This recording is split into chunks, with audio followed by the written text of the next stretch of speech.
How Cool. was your grocery shopping? What's It grocery was all shopping right. like for you? What's like your go-to Uh, grocery shopping thing? I go to this place called Harps. I had never heard of it before coming here, but then today I didn't do that just because I was out to get brunch, and then there's a Walmart right by that place, so I went to Walmart. Um, there was a specific kind of beer that I wanted to get that I didn't find, which was disappointing. So that was the disappointing part of my grocery trip. But also at Walmart, I discovered part of the reason why I don't like going to Walmart quite as much is there's you ever been grocery shopping at Walmart? Like there's so many people like moving around and like Yeah. I like an- anxiety just like pushing my cart down the aisle. Yeah, I know I know exactly what you mean, man.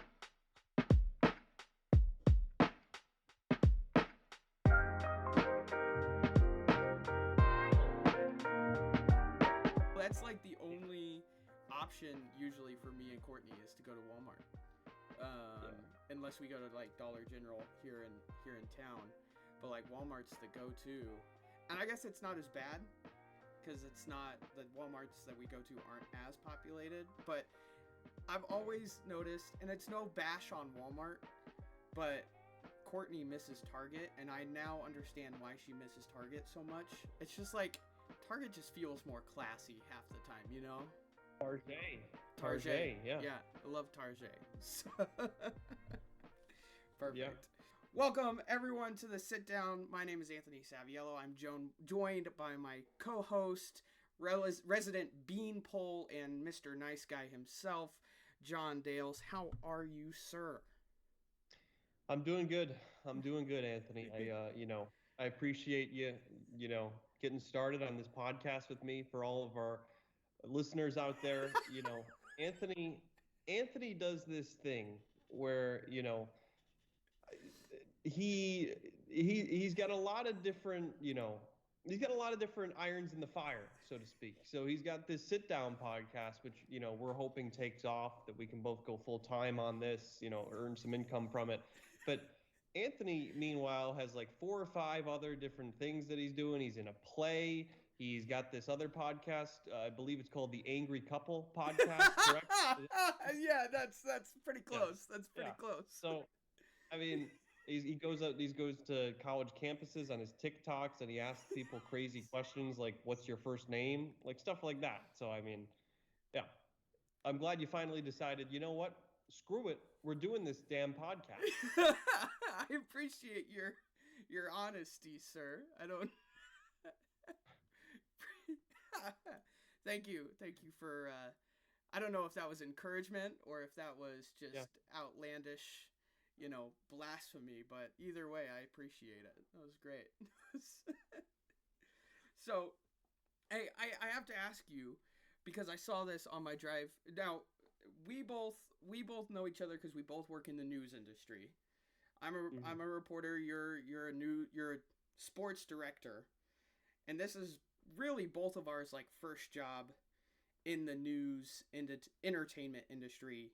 I mean, I worked at a news station before I moved to where we are now, but this is really both of ours like first job. And you landed the sports director job. So you have to tell me when you came to the area and did you realize how much work you would be putting in to what you were doing?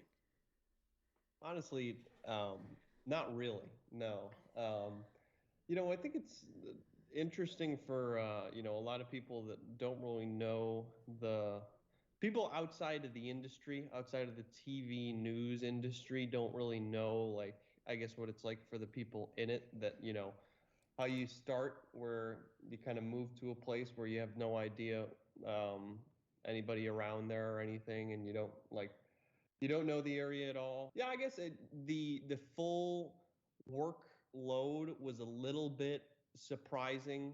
The like right when I got here, that it was like, oh damn, like I guess also that would be for any job where it's like I went from being a full-time student to a couple of weeks later I moved here and I started working full time. Yeah. What is the best part about your job? I think the best part is, you're doing what you are passionate about, you know. I think it also, helps you kind of discover exactly what it is you're passionate about too. So it's fun, and also just like it's fun. I There's parts of it that sometimes get annoying, and everybody has bad days or whatever. But like it is also fun sometimes just going into the office, and also it's a little different for like for me that it's like what's different for like my position than your position is like sometimes I don't know who's going to be in the office when I go in. Like I know all the normal people that'll be there, but then for like the rotating cast of reporters, you or any of the other ones could be in or could be out working or could be not working that day, Yeah, you know? yeah. I listen. The moment John stepped into my life, right? Because I started working, I started working like what 2 days. I think you were hired before me, and I think I started working maybe like 2 days before you started. Because we both Bro, started in May of Monday. I 2023, right? started on Monday the 22nd of May. Okay, so I started the 15th of May. Okay, So yeah. I had started 7 days before you. But in no way, shape, or form does that mean that I'm any better at my job than you Yeah, are. I'd say uh, so, but I mean, the moment John walked in, I was like, "Oh my god, I'm in love." I genuinely like felt that in my. Now you felt that in your heart for someone else at the station. Your current girlfriend, who was working there at the time, she's no longer working there. But the moment you saw her, you were like, "Damn, I'm in love." Am I wrong? well, uh, Be I don't careful know how if it you was choose that. your words, John. Be careful how you choose Yeah, your words. you put me on the spot here, Anthony. But I don't know. I mean, I don't even, to be honest with you, the first day for me, I don't know if it was like this for you, but it was like, it was all this, like, it's hard to describe, but you know how it's like weird, like when you're going into like when I first walked into the building, like even just not knowing what the inside of the building would look like was like weird. Like I didn't know Yeah. where I was supposed to go. And then, for me, it was like I walked in and then like the receptionist, Helen, it was literally I was like, am I supposed to be like, someone told me to be here one, and she's like, oh, we know who you are. So I was like, all right, I gotta go. shout out Helen. Helen is honestly like if there's anyone who like you want to start your day off by seeing, it's Helen. She's always there to be like, "Oh, how are you doing?" It's like she's so great. I love her. She's awesome. So Did you go to the station before you started working, or yeah, did you just show up so first? Okay. no, I got the job in January. No, I think I got hired in February because Courtney had gotten a job out this way teaching. So obviously we had to make the move and I had to find a job. So I got the job, and during our move, I had 15 days where I did not work. Like my last day at my previous news station was April 30th, and my first day at KOAM was the 15th. So I texted Britt, our director, and just said, "Hey, can I come see the station? Can I come see it? I want to see what it looks like." And I'll be honest, I did not expect it. Like on maps, it's in the middle of nowhere, but I Yeah. did not expect it to actually be in the middle of nowhere and there's going to be cows in the field next to us, or so I was very, I mean, I think it's cool, but I was very very shocked by just the location of it for sure. I had the same thing. I had like rarely do you ever like it's hard to kind of remember exactly how my mind was at the moment, but it's like rarely do you get the moment of like you get the feeling of like what in the world did I Yeah. get myself to? And like right when I drove up to the station the first time, I was like, oh, there is legitimately like three cows like 100 yards from the door that I walk into to go to work every day. I was like, okay, well, this is what we're doing here, And you that's know? not something you're used to though, because you're born in the Yeah, Chicago area, correct? yeah, yeah, And then you went to college at Syracuse in New York. yeah. So, I mean, culture shock wise, what was that like for you? It's different. I don't know that the people are that different. I think people are the same everywhere. Kind of like I don't like I don't know. The same types It's of a little bit. people. You have the same types of Yes, same people. types of people Yeah. everywhere, definitely. I think definitely it's just like a little bit different that like um like for our job too, like we cover so many different like towns and whatever that are like it's a lot of driving sometimes Yeah. because they're so spread apart because in between each town is just farmland for 20 miles or whatever, so Yeah. like that was definitely different that like where I'm from it's not like you got to drive an hour, like we will each like drive literally an hour to like go report on stuff that's like still like in our like that's not like going somewhere else, that's like going in our viewing area is an Yeah. hour drive, Yeah. an hour and a half sometimes. That yeah. No, it's well, I mean, okay. Now, did you live in like the city of Chicago? Were you like right in the middle? Were you in suburbia? Where were you at? Suburbia, Okay. suburbia, the north suburbs. Yeah, Okay. So, I mean, right there you have everything that you need within probably a few blocks, I'm assuming. yeah, yeah, yeah. And I mean, like I had like gone, like I know what farms are, and I'd like been Sure. around like them before, but just not lived there. Like and like gone up to like Wisconsin with like visit my family, and up there it's a lot more rural, obviously.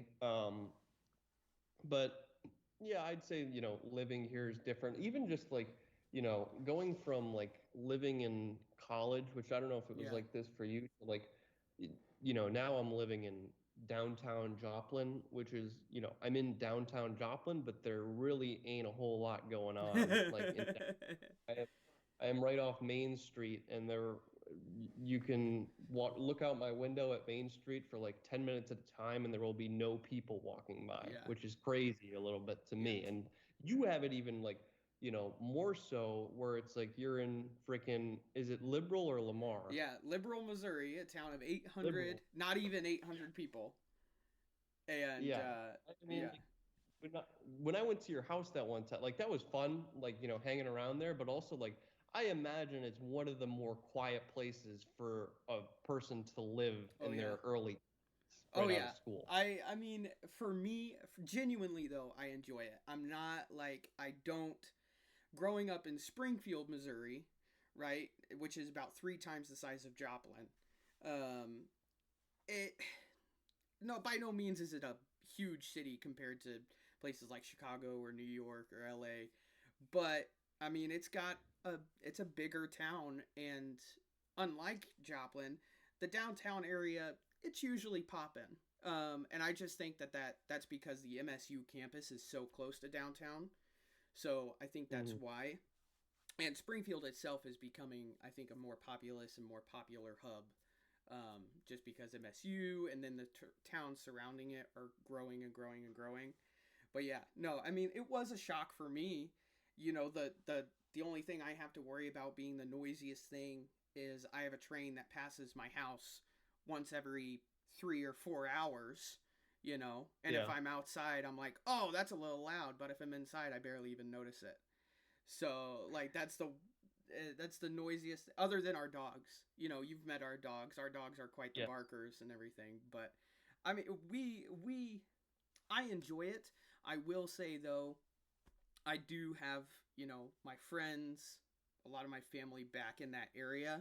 So visiting, um, it's not as easy anymore, and it's like, man, is it really worth it to go drive an hour and a half, hour 45 minutes? So yeah.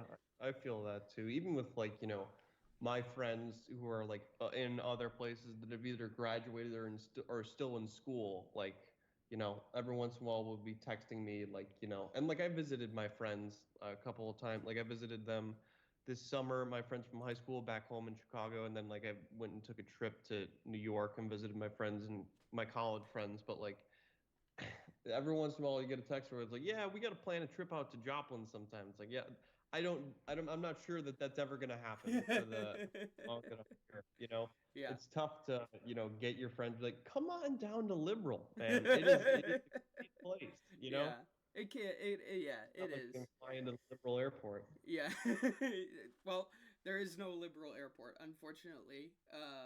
And even the closest airport is in Lamar, which is where Courtney teaches. And most of the time, the only thing taken off from there are crop dusters. So that's that's what we got going for us here. So, but yeah, I mean, it's definitely been different. I think for both of us, just living in this area, I do enjoy my job, and I do enjoy the stuff that we report on. By no means is it.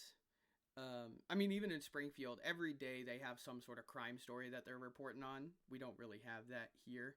So, I mean, for our Yeah. jobs, not necessarily you, I would say, because I feel like you, I mean, you're a busy guy. People here care about the sports. So I would say, I Yeah. mean, you have something going on every day. Yeah, yeah. That's the other thing too. I remember when I got the job, I was like a little bit nervous about like shit, like it's, on me like every single day I gotta like find stuff that we gotta report that we gotta, cover and then like fill, the 3 minute sports segment every single day, 3 times a day for our shows. Which like I've gotten a little bit used to that. But yeah, I mean there definitely still is like a lot to do.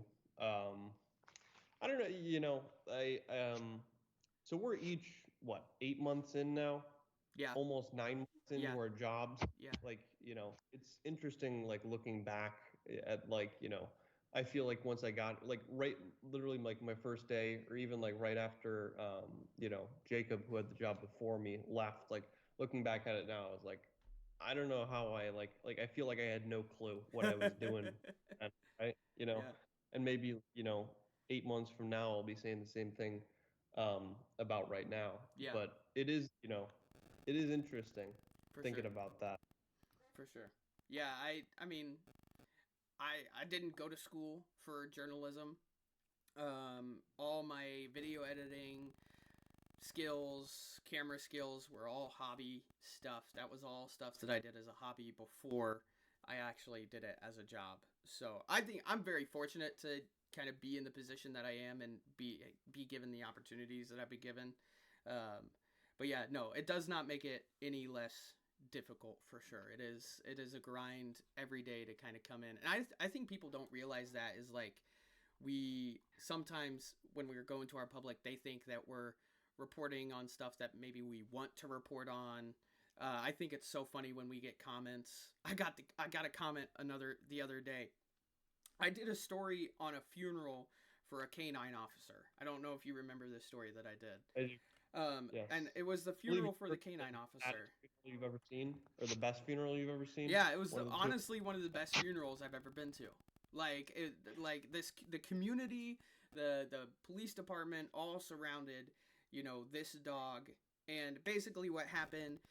The handler had neglected to take proper care of the dog on one of the hottest days of the year in 2023. And I even asked the Oh, chief. that. Yeah, Yeah. I remember. I asked the chief of police. I was like, so I mean, are you going to change anything about your procedures or policies, to make sure that this doesn't happen again? He's like, everything we did was up to code. The policies, there's nothing wrong with the policies we did. We followed every procedure in the book. The handler checked out with every background checked. They were qualified in every single way, shape, and form, and they just they made a mistake. And it's like, unfortunately, this police officer is a human and he makes those mistakes, and that mistake just happened to be the cause of the death of a very, very great dog in that community. So, but then I got a text later that was like, by the way, some person texted my news social media page and was like, we're gonna be reaching out to you about the false information you're spreading about the dog, the canine officer. And I was like, I just covered the funeral. Like I didn't spread any information. I just told What you did what they say happened at you the did? funeral. Uh, Basically they just said that we're gonna contact you soon and reveal to you the truth so you can stop, relaying false information. And I was so they didn't specifically say what I said was false. They didn't say uh, what I said. So I don't know. I think that's a really just funny thing about our job is like people have Oh, they have an idea of how stories should be told. Yes. Yeah. And it's And I think too, like, oh, sorry to cut you off, no, but you're like, good. the people again, like outside the industry, like might not, one of the things that they might not understand is how much like, viewer feedback we get, that people will just be like, oh, no one watches the news. A lot of people do watch the news, and old people watch the news, and old people have no problem sharing their opinion. Yep. And it's probably worse for females than it is for us, that they get stuff all the time about like their appearance and stuff Yeah, like that. But that's like, true.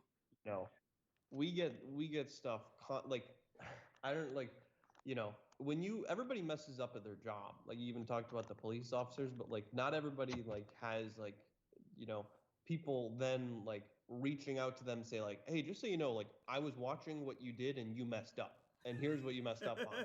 And then like, some of my, like, a lot of times it like messes with me when I get stuff like that, because I hate messing up, and I'm hard on myself about it, and then like Sure. the viewers are hard on us about it too. Like, they're never just like, hey, but like totally don't worry about it, but you messed up. They're like, just so you know, this is wrong, and you better like stuff. Like, I remember one email I got was like, you know don't report on stuff if you don't know what you're talking about.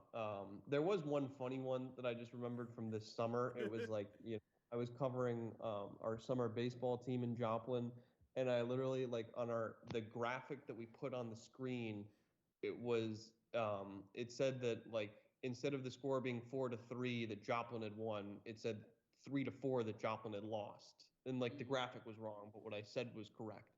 I got a call the next day on our work number, and it was a viewer saying like, hey, I saw that story you did last night, and you really dropped the ball, you get the wrong score. I'm like, yeah, I know, I'm sorry about that. And she's like, I think you should go on the air today and deliver a public apology. And I was like, ma'am, I am not going to deliver. I didn't say this to her. I was just like, yeah, I'm sorry that you feel that way, but like, I'm going to deliver a public apology because there was something wrong in the graphic that was on the screen for 3 seconds. Are you out of your freaking mind? And then, like, one of my favorite ones that I saw, again, like, I feel like you're the something that's nice about my job, sports versus news, is there's a lot. I think I get probably less like hate comments of like, why are you covering this story, or Sure. why, oh, is liberal media, like, why don't you cover Biden doing this, like stuff like that. Like, I see stuff on, like, one of my favorite comments on yours was the remember the hot car Oh story. yeah, It was, yeah, yeah. it was a story you did where it was like, hey, here's how to, like, deal with your car in extreme temperatures in the summer. And there's just some old lady that comments, like, your video on it was like 2 minutes and 58 seconds. She's like, this was a waste of 3 minutes of my life. So, I like, all remember right, that. Nick, Yeah, I've always, being a you mentioned this earlier, being a theater guy, I've always dealt with criticism. Like, I've dealt with criticism all my life. It is not anything that I'm new to, but a lot of my criticism has always come face to face from like mentors or stuff like that. So it does hit different when it's just on social media and you can't really put a face to, it's like, wow, this yeah, was a complete waste of 3 minutes of my life. And then you're just like, yeah, well, don't watch it. Like, I can't just say that because so no, it's you're not wrong. It can be difficult to deal with for sure, for sure. I want to say that sometimes. I think like on my last day, if I get like a comment like that, I will say that. I'll just be like, all right, yeah, well, So, all right, well, um, I've got some things that I want to talk to you about here. Have you ever heard of the Black S'more Mafia? First off, when you I've never. hear when you hear Black S'more Mafia, what do you think that means? What do you think that is? It sounds like a pop punk band, maybe. Okay. Like, Mafia. so I when I saw it, I saw it driving back from a story one day, and I just saw it on this tractor trailer. It said Black S'more Mafia. That's how I read it. And I was like, man, this guy really likes to burn his s'mores. Like, that's literally the first thought that came into my Okay. mind. I was like, is there just a group of people who meet every day and burn s'mores over a fire? Like there are, first off, I don't know how you like your s'mores, but if you blacken your s'mores and burn them, you're a psychopath. Okay, you don't do that. Okay, Yeah, good. lock That's those people up, throw away the key. I mean, that is, I don't get it. Doesn't even it. I feel like it objectively tastes bad. I don't I get would people who agree. do it. Well, and it's not good for you either. Like the carbon, putting that much carbon into your system is actually bad for you. So you shouldn't eat burnt stuff. There's a reason it tastes bad. So, but Hmm. yeah, I don't get it. But anyway, come to find out, I Google it, and it's actually Black Smoke Mafia, which made, for some reason, it made more sense to me because it was on a tractor trailer, and it's basically just like a clothing slash brand for diesel truck lovers. Hmm. Now, and I have a question for you here. Are there in Chicago, in a more populous city like Chicago, Illinois, do you find that there's, when you moved out here, were you surprised how many people were in like lifted trucks just blowing smoke diesel, or is that something that happens up where you were living? Yeah, no, I mean, like I've driven across this great country of ours quite a bit. Like I've taken like a lot of like cross country, not like New York to LA, but like I would drive from like Chicago to Syracuse, which would be 11 hours in the car, and it'd be drive all the way through Indiana, all the way through Ohio, Pennsylvania, most of New York, upstate New York. Yeah, So like I've seen like, a lot of those before. I've seen a lot of those around. I guess, in my, you know, Chicago northern suburb, there weren't a ton of those 18 wheelers. And yeah, there's a lot of them like that'll just roll through downtown Joplin or whatever. But yeah, no, I mean, I wouldn't say that's necessarily a surprise. well, I'm. What about like just regular pickup lifted trucks? You know, with those guys, they got the exhaust pipes coming out the tail end, Oh, and yeah, yeah, yeah. I guess I didn't see as much of those. That is one of them. Like I just see more stuff like that, more trucks in general. Yeah. yeah, yeah. That's that. I always. It just. I mean, I guess it's a culture thing. Like those people, like it's a.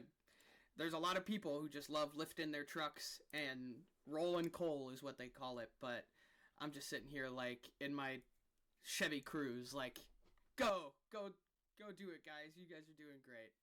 I'm sure I your do have mothers are proud. there is an infamous picture of me. I believe it's on my Instagram of there's like a raised up pickup truck like that, and it was you know how like a lot of people that drive cars like that, they'll be NASCAR fans, Yeah, and like a saying for NASCAR fans, it's raise hell, praise Dale, as in yeah, Dale Earnhardt. yeah. I took a picture next to it, and it was like I added in an S, so it was raise hell, praise Dale's my last name. Pretty good. I am not going to ask your permission to put that in this video. I'm going to do that without your Good. permission. Okay. Anyway, that's all I wanted to talk about there. What I do want to talk about is being in the heart of Missouri, Kansas area. We are surrounded. You are a Packers fan, and I am a Jets fan. So we have had some disappointment in recent seasons for sure. Mhm. And we're surrounded by none other than Kansas City Chiefs fans. So I'm so annoyed. I really am. I'm just so sick of it. I appreciate Patrick Mahomes and Travis Kelsey and Andy Reid and the powerhouse that is the Kansas City Chiefs, but I am ready to see the 49ers kick some ass, personally. I'm just ready to see them like dethrone the Chiefs. Do you have an opinion on that? Yeah, I'm not surprised to hear you say that. As my team being in the NFC, I don't have quite as much hatred for the Chiefs. Also in the fact that like I um I hated the Patriots when they Yeah, were on their run. And the Chiefs are kind of like, I've kind of taken the throne from the Patriots, and I've kind of like seeing them from the start maybe has made it like a little bit less like made them a little less hateable for me, sure. maybe where, you know, I think I saw a bunch of like TikToks on it where it's like you either die the hero or you live long enough to see yourself become the Yep, villain. yep, Because when they played the Patriots in that AFC Championship game, there was like this map of like who's the every state rooting for in the AFC Championship, and it was all Chiefs except for the New England states. And now this year it was who's everybody rooting for in the AFC Championship, and it was all Ravens except for the Kansas and Missouri. Yeah. So it is, I feel like they're the next ones, and like I'd say maybe like casual NFL viewers or people that might not be in the, you know, yeah, casual NFL viewers are like Chiefs have been there for so long, like just I want to see them lose, and I get that too. Also, because you know, they have a guy like Mahomes who, when you have a guy like that, like you kind of just want to see him get hit Yeah, sometimes, right? that is Like true.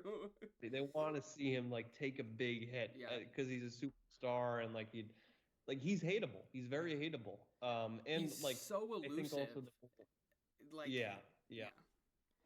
the Taylor Swift stuff too, I think gets to people a little bit. Oh my gosh, So yeah. I don't personally hate them. To be honest with you, I dislike the Niners more than I dislike the Chiefs. Yeah. So I'd rather the Chiefs win the Super Bowl this year than the Niners.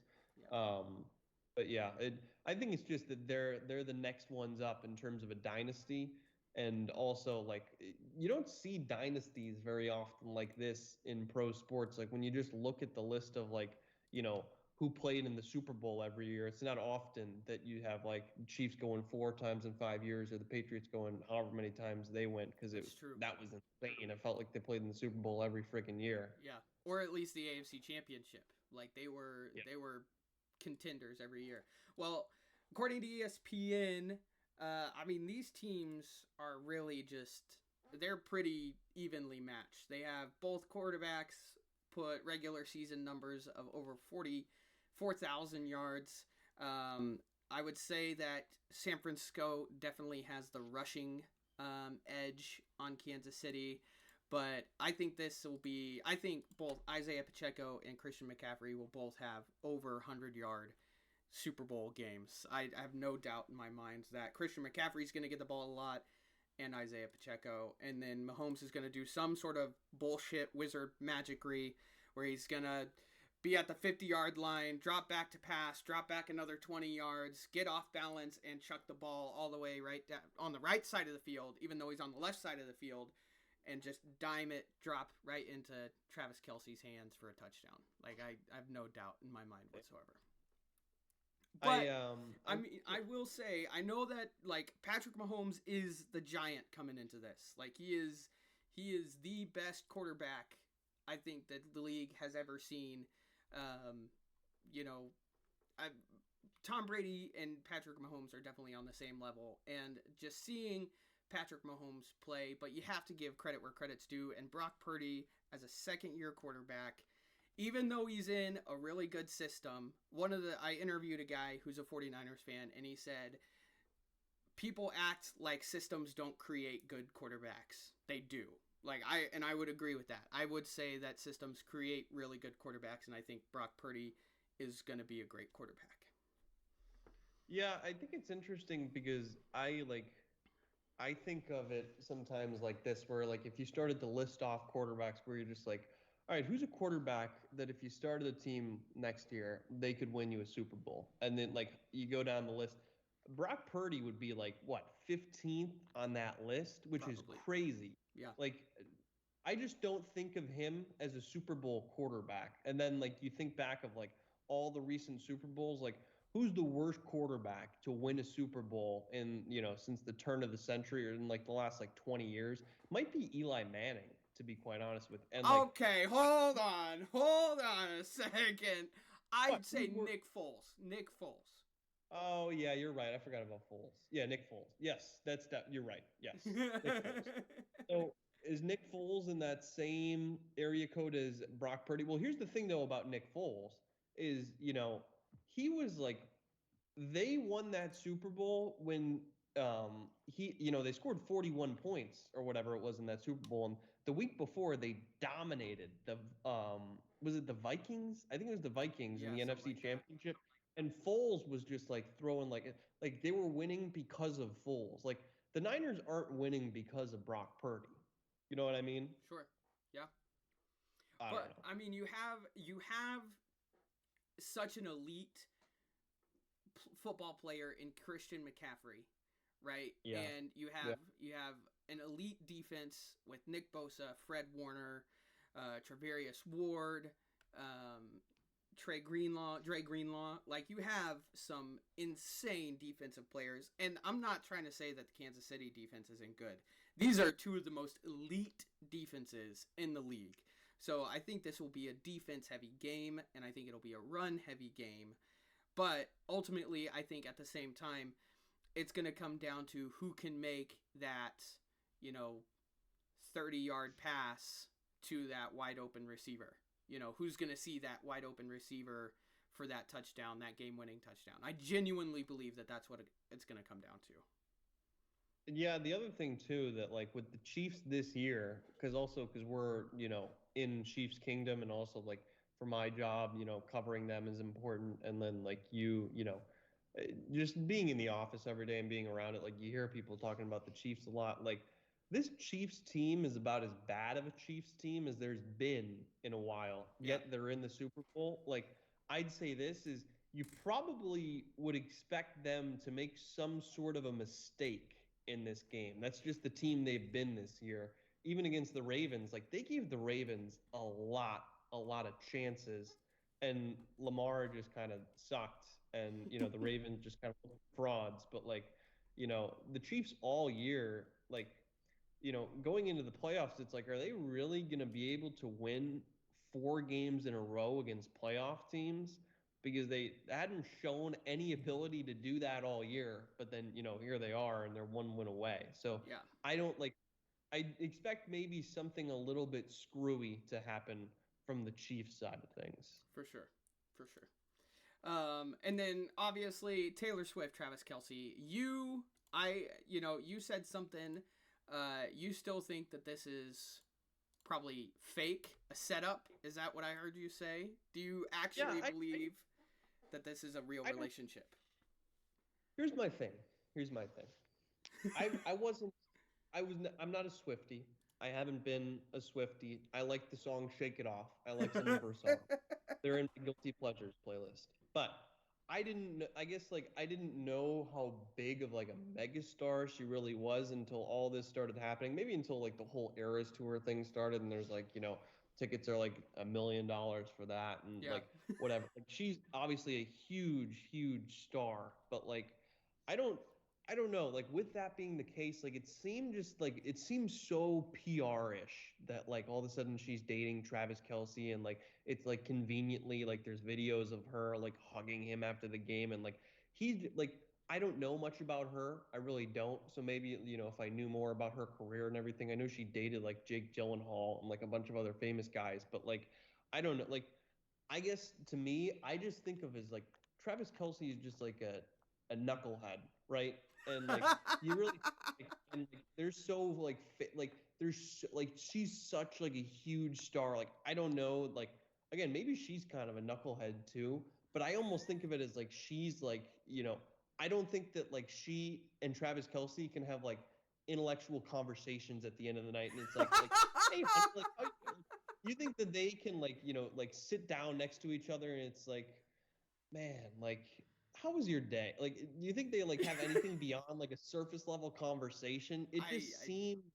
I I don't don't know. It know. seems so fishy to me, and like everybody knows about like, oh, she's gonna go from Japan to the Super Bowl, and like it's just a big deal. Like every time she shows up at the games, and like I don't know. Yeah. It just the whole time to me it felt so PR-ish, and then the more I've like heard that it's like, oh, she like has like a million boyfriends and always like they always break up. Like I don't know. It to Yeah. me I don't think that it's like yeah, she and Travis Kelsey will just they're in love, and they'll just live long with each other till they're 85 years old and one of them die. Like I don't think that's gonna happen. Yeah. I don't think that's gonna Yeah. I mean that's a fair statement. And even if it is a PR thing, it's a hell of a PR thing. You have to yeah admit. yeah I mean, at this point, if you accept it for what it could be, a PR stunt, it is probably one of the greatest PR stunts I've ever seen. Like, he's clearly in the football world. Travis Kelsey is a very well known name. It's not like Travis Kelsey was not an insignificant person, but there's a lot of people out in this world. For instance, Tom Brady, one of the most, if not the most well-known football player to have ever existed, and we work with a girl from Brazil, and she was telling us she knew about she was Tom Brady was called Giselle's husband. That's how she Yeah. knew Tom Brady. So like, I think we have a very when it comes to football, the United States specifically has a very narrow-minded picture of their superstars. It's like, oh yeah, Travis Kelsey's a superstar, but Taylor Swift is a superstar. But and for me, it's interesting though because I'm like, if it is a PR stunt for her, why? Because at the end of the day, he, unless it is an NFL PR stunt and they're just trying to get Taylor Swift involved to get more viewership, which is working. Peacock, one of the most viewed games of all time, it wasn't even a Super Bowl, was on Peacock, and it was the Bills Chiefs game, I think. So Yeah. that was nuts, and she was there. She showed up. So Well, um, here's, I don't know, like maybe it's not a PR stunt, but like maybe it's like, you know, I don't know. Like now I feel like I'm about to be like, I feel almost like we're on like a Taylor Swift message board because I'm like about to say like maybe she's just having fun. She's just, following her, getting a crush on the guy from the Chiefs. But it's like again, like what I'm saying about the thing where like I don't think they're gonna like. Here's the thing, like if Travis just went up to her and he's like, you know what, babe, I love you, Taylor, and I want to get away from all the noise. You and me, we're gonna move together to a town of like 300 people. We're not gonna talk to, and we're just gonna live our lives together. Like, you think she'd be like, you know what, Travie Bear, I love you. Oh, that's why I don't think any of this is real. That's what I mean. You know? that's fair. That's completely fair. Well, according to NPR, there is an NPR article out here trying to, shall we say, um, there's a conspiracy out there floating around, and here's what the conspiracy theory says. Um, let's see. Hold on. Goodness, I had it pulled up here. Um, Here it is. During the Chiefs' conference championship game against the Baltimore Ravens on Sunday, Mike Crispy, a pro-Trump podcast host on the right-wing Salem Media Group, posted a rant claiming the NFL had rigged a Chiefs victory. Which I think is interesting because from an NFL standpoint, we always talk about how the NFL, people say the NFL is rigged and whatnot. But he is saying that it's all to spread Democrat propaganda, calling it now KC wins, goes to the Super Bowl. Swift comes out at halftime and endorses Joe Biden with Kelsey at midfield. It's all been up and op since day one. And that was a tweet by Crispy, or an X by Crispy, I guess I should say. So, I read this the first time. Before you say anything, Anthony, this that sounds like one of the like viewer emails that we'll get. You know, doesn't it? It does. It does. So, I mean, just looking at, like, just hearing this, I am just absolutely um, in awe of this. I mean, I'm not saying, again, yes, it could be a PR stunt, but the NFL has never allowed something that outlandish to happen. And the NFL, I feel like, I mean, then again, Justin Timberlake tore off Janet Jackson's top during the halftime show. So, I mean, but I think since then they've learned. So, I don't know. This will be a very interesting. It'd be very interesting if that were to happen. But I Yeah, doubt that it's a Joe Biden conspiracy. I think that like what you said, it's more interesting that like, sometimes I see stuff online like, there'll be like the AFC championship will be on, or like during the Super Bowl there'll be something beyond, and like you talked about how we think like football is so big and we don't get it sometimes, like, while that's happening, like people will like as like the Super Bowl, which is like the biggest thing ever, like the people like that you just mentioned, like the guy whoever made that tweet, like the crazy, crazy politics people will be like 13 threads deep in a Twitter post about like how the 2020 election was stolen, or like how like the something about like the COVID vaccine, or like there's always like the crazy politics people, even like the crazy like Taylor Swift people. Like it's just an interesting study into like how do these people like live their lives every day. Yeah. It's like what the hell are you talking about? Taylor Swift's going to come out at halftime and endorse Joe Biden. I Yeah. don't know. That's fine. That is yeah. I'm I don't know. It's very interesting there. I mean, I'm just excited for the Super Bowl. I am. I threatened not to watch it because the Chiefs had made Mm. it. But I think I will be tuning in. I think it's going to be a good Super Bowl no matter what.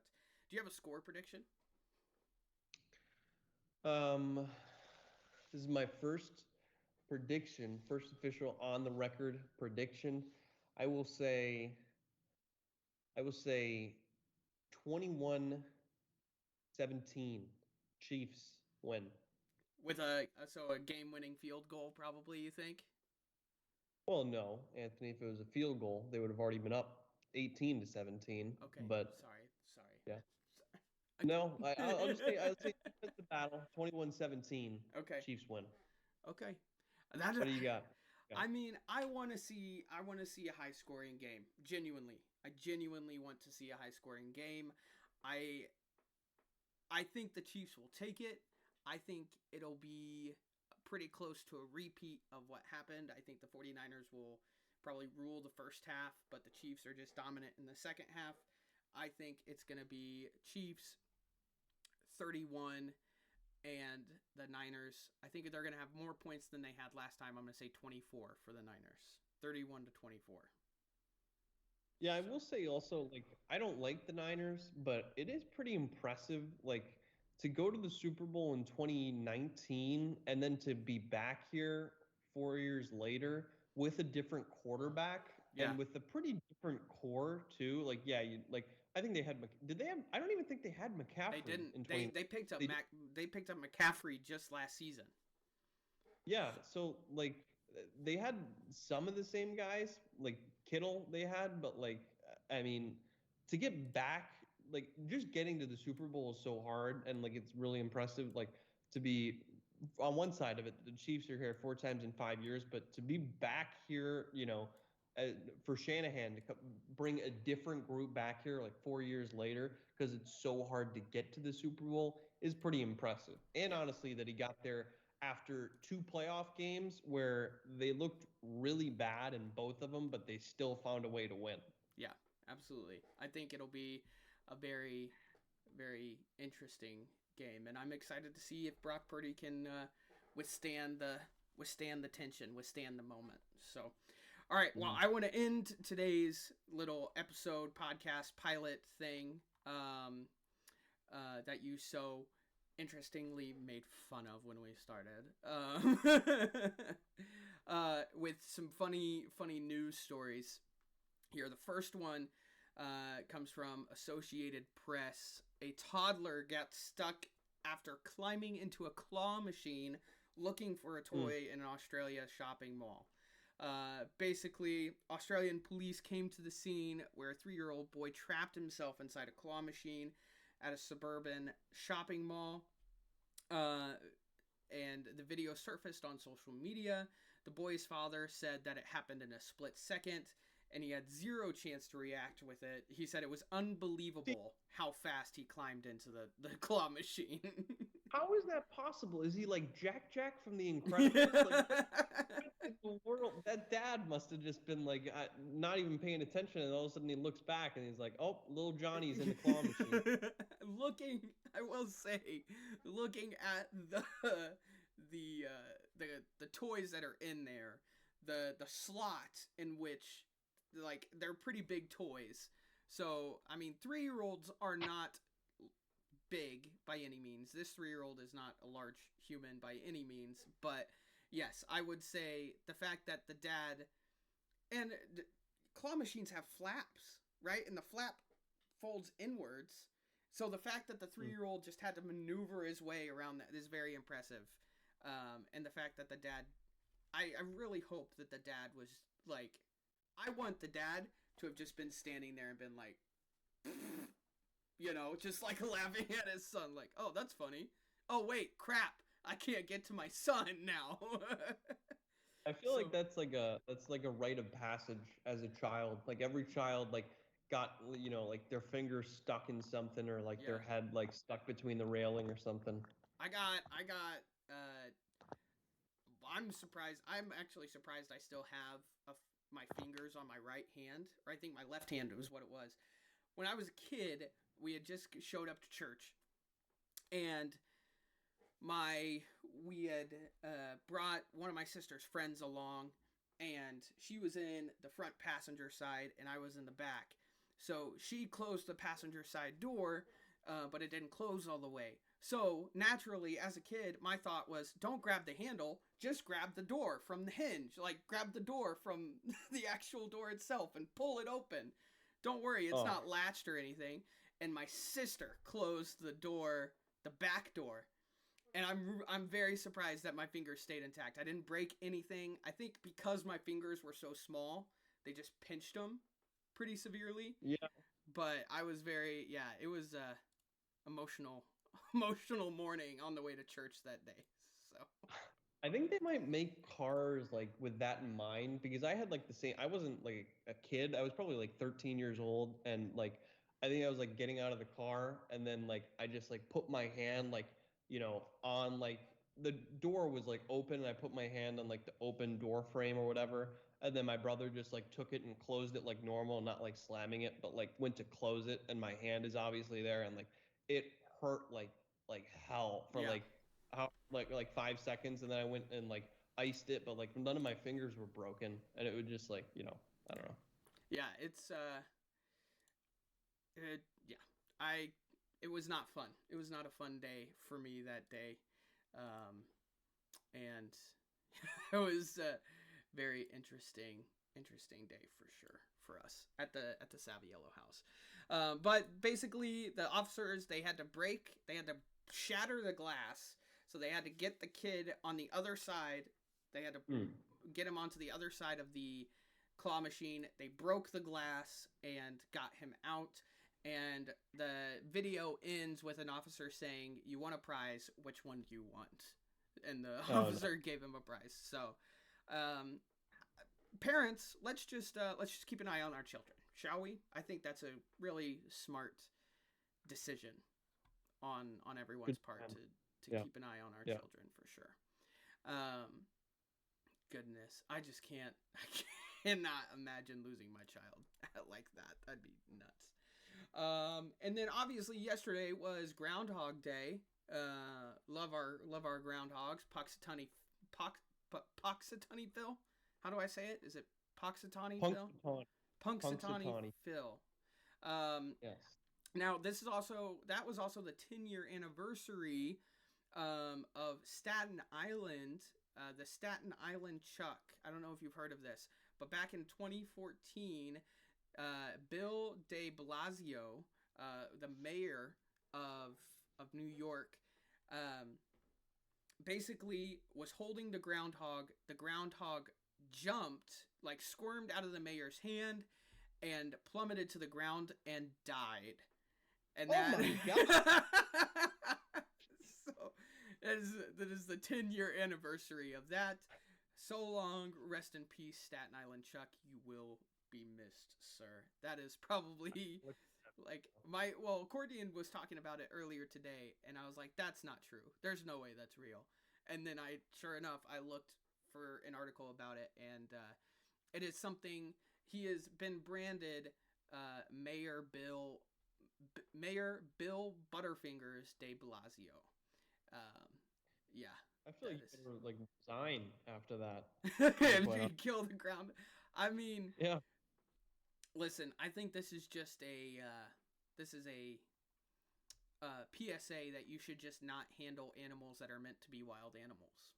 You know, it may be Groundhog Day, but stop freaking like making these guys look and see if they see their shadow or not. Right? So, it does not say anything about funeral services or anything, but Staten Island Chuck, see you later, my friend. I hope you. We miss you, buddy. Yeah, we miss you, man. So, well, I think that just about wraps it up for us today on the sit down. John, thank you so much for attending and being a part of this. I appreciate you, sir. And I think I'm excited for, only if you want to, of course, to do more with you. Yeah, I think we can definitely make a good show out of this. As of this morning, I assume you don't go on it much, but I am now your second follower on Twitter, which Perfect. is big. asavvyguy on Twitter. He hasn't posted since April, but you know. Nope. I'm not a big Twitter guy. I'm not a big Twitter guy, so I gotta get more into that. But as always, appreciate you, John, and everyone who maybe tuned in or watched this. The 10 people who will do so, I appreciate them watching. John, do you have anything you want to say to the fans? No, this is, I think this will be an important episode in history when we go back. They're like, how did that podcast start? How did the sit down start? And like, oh wow, back in the day, it was, the first episode, and they talked about Taylor Swift and Punxsutawney Phil, and look at kids these sucking. bunch of yeah. Well, thank you everyone for tuning in. As always, we appreciate you, and we'll see you in the next one. John, have a great day, sir, and we'll see you later.